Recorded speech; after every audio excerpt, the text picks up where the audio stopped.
કપાસના બધા જ ખેડૂત મિત્રોને નમસ્કાર. જય શ્રી કૃષ્ણ. મિત્રો, 11મી માર્ચ 2026ના દિવસે આપણે એક વિડીયો બનાવ્યો હતો. એમાં મેં તમને ન્યૂયોર્કના કોટન વાયદાની તેજી અંગે વાત કરી હતી, નવી રેન્જ આપી હતી અને 68 થી 72 સેન્ટની રેન્જ તમને આપવામાં આવી હતી. એ 11મી માર્ચનો દિવસ અને ગઈકાલનો 27મી માર્ચનો દિવસ શું થયું બધાની સામે છે. ગુરુવાર અને શુક્રવાર એમાં 2 દિવસ સુધી ન્યુયોર્કના કોટન વાયદામાં સારી એવી તેજી થઈ, એટલે વાયદો જે છે એ 70 સેન્ટને ટચ કરી ગયો. પછી ભલે બંધ આવ્યો એ 69.30 સેન્ટની આજુબાજુ કંઈક બંધ આવ્યો છે, પણ 70 સેન્ટ આપણી ધારણા પ્રમાણે જ વાયદાએ મેળવી લીધા અને આપણે જે અભ્યાસ કર્યો તો એ સાચો પડ્યો. શું કામ વધ્યું? અમેરિકાથી તાજા જે નિકાસના આંકડાઓ આવ્યા એમાં થોડોક વધારો નોંધાયો હતો, એટલે બજારને ટેકો મળ્યો છે. એ ઉપરાંત નિકાસ થોડીક ઘટીને આવવાની ધારણા હતી, એ ઘટી નહીં, એની બદલે થોડીક સુધરી. એ ઉપરાંત પણ એક કારણ છે.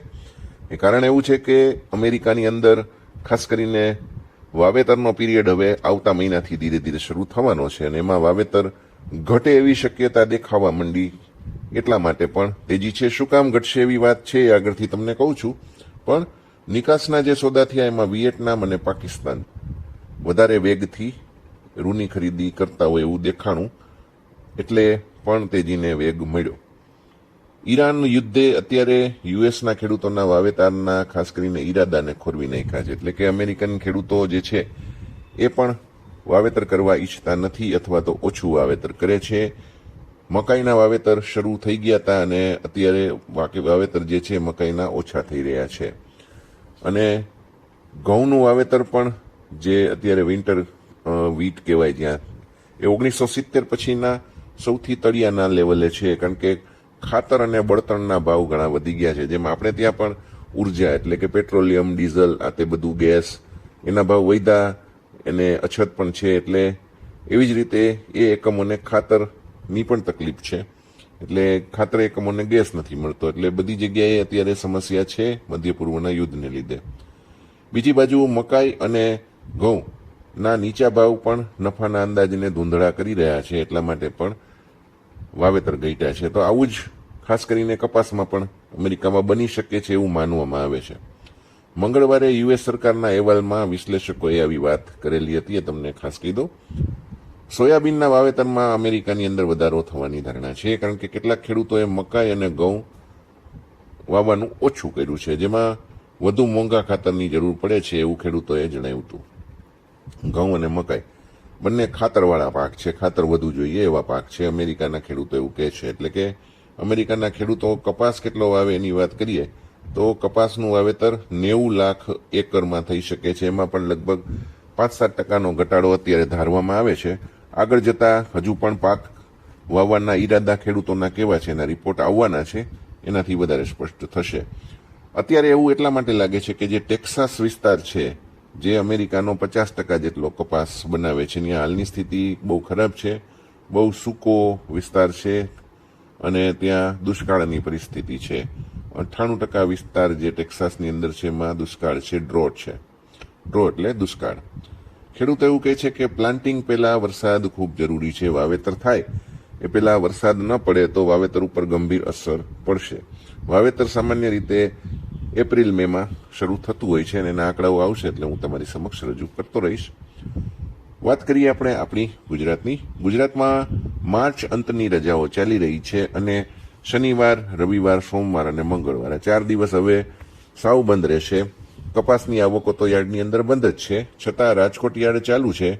રાજકોટ યાર્ડ સોમ મંગળ 2 દિવસ બંધ રહેવાનું છે, પણ કપાસની આવક રાજકોટમાં નથી, એટલે એ ખાલી હરાજી ચાલુ છે એટલું કહેવાય. બાકી એમાં કઈ જણસી આવક નથી થતી. 8-10 જણસી આવે ને એમાં નામ પૂરતા વેપાર થાય, ચાલુ રાખવા પૂરતું યાર્ડ ચાલુ હોય એવી પરિસ્થિતિ છે. ગામડે બેઠા કપાસનો ભાવ 1600 રૂપિયાની આસપાસ અત્યારે બોલાઈ રહ્યો છે. તમારા ગામડે કેવો ભાવ બોલાય છે? તમારા ગામડે કોઈ વેપારી પૂછે છે અથવા કોઈ કેવા ભાવથી ઓફર કરે છે? કોઈ લેવા માટે આવે છે? વેપારીઓ પૂછે છે? જે કંઈ હોય કોમેન્ટ કરજો, જણાવજો. ખાસ કરીને કપાસિયાના ભાવની તમને હું વાત કરું તો ધીરે ધીરે કરતો મજબૂત સુધારો કપાસિયામાં થતો જાય છે. કપાસિયાનો ભાવ હવે 900 રૂપિયા તરફ જવાનો પ્રયાસ કરી રહ્યો છે. શનિવારે અલગ અલગ કપાસિયા નબળા હોય તો 815 થી 850, સારા માલ હોય તો 850 થી 865 સુધીના ભાવ હતા. કપાસિયામાં અછતની તેજી છે. બહુ સારી વાત છે. ભાવ ઘણા વધ્યા છે. સ્ટોક જે લોકોએ કર્યો છે એને ફાયદો થશે. વધવાનું કારણ એ પણ છે કે જે સ્ટોક છે એની અંદર સારી ક્વોલિટીના કપાસિયાની ઘણી અછત છે. કપાસિયા ખોળના ભાવની વાત કરું તો એમાં સ્થિર વલણ છે. 2000ના ભાવ કપાસિયા ખોળ વટાવે તો એને સંઘર્ષ કરવો પડે છે. 3 વાર એવું બન્યું છે કે 2000 રૂપિયાનો ભાવ થયો, એની ઉપર ગયું, પછી પાછું ઘટી જાય છે, પાછું વધે છે, એટલે અથડાયા કરે છે.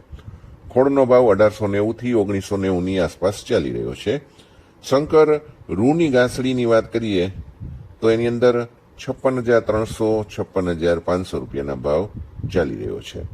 સીસીઆઈની વાત કરું તો સીસીઆઈ જોરશોરથી અત્યારે વેચાણ કરી રહી છે. એની સાથે સાથે જીનોમાંથી પણ અત્યારે શંકર રૂ સારું એવું વેચાય છે 56,300 થી 56,500ના ભાવમાં. સીસીઆઈએ ગઈકાલે શુક્રવારે 3,40,000 ગાંસડી વેચી હતી.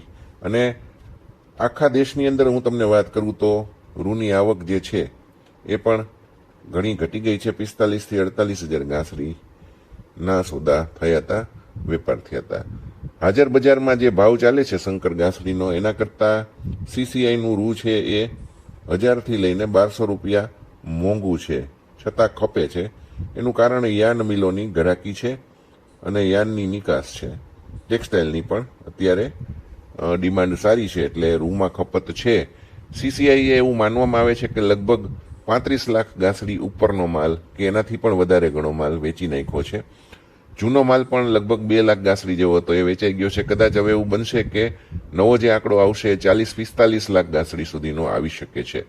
આપણી પાસે અપડેટેડ આંકડો નથી, પણ આંકડો આવશે એટલે હું એનો અલગથી વિડીયો બનાવી દઈશ. મિત્રો, આ વિડીયો તમને કેવો લાગ્યો જરૂરથી કોમેન્ટ કરજો. કપાસના ખેડૂતો આ વિડીયો માટે રાહ જોતા હોય છે, પણ કંઈક નવી અપડેટ હોય ત્યારે જ આપણે વિડીયો આપીએ છીએ, એટલે કોઈ રાહ જોતા હોય અને હું વિડીયો ન આપી શક્યો હોય તો માફ કરજો. આ વિડીયોમાં આટલી જ વાત કરીએ. ફરીથી આપણે મળીએ. ત્યાં સુધી આપ સૌને જય શ્રી કૃષ્ણ.